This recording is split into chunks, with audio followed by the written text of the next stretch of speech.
That's why we have a two-tiered justice system in this country.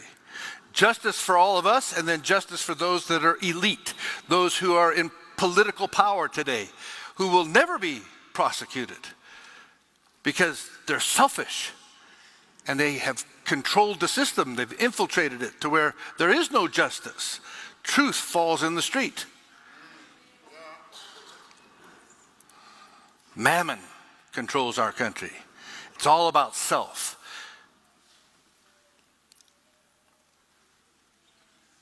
Turn dirty money into African gold. I went to jail for gold when I was 21. I do roughly about $70–80 million every month.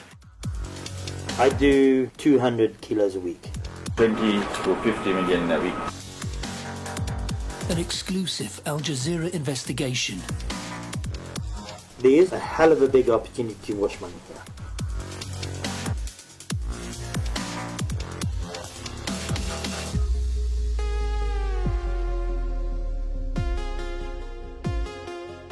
Who's setting the narrative today? Is it the majority? I don't think so.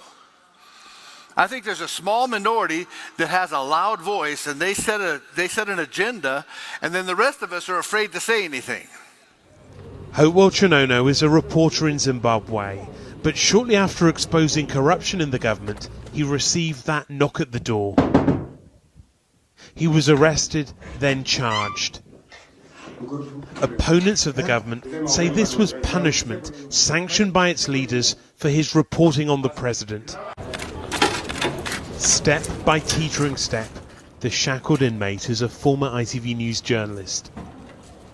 His fate in court is one thing, but on this, day 43 of his detention, it's his health now causing most concern. I've got a fever. I'm not well, but I've been forced to come to court. His lawyers are awaiting test results which will show whether he's suffering from COVID-19. Government opponents say nothing has changed apart from the president himself, and that Hopewell Chinono's case is evidence of that.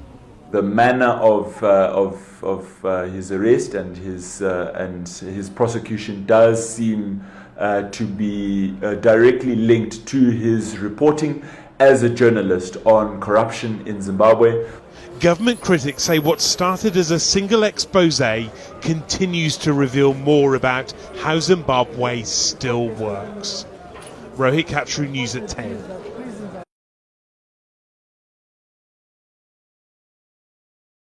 Early this morning in Harare, Hopewell Chinono responds to a knock at the door. He's about to be arrested at his home by police officers wearing face masks. Later he tweeted, "They're breaking into my home, alert the world." Shortly afterwards, his account was deleted. Hopewell is a respected journalist in Zimbabwe, working for ITV News for several years as well as for other organisations.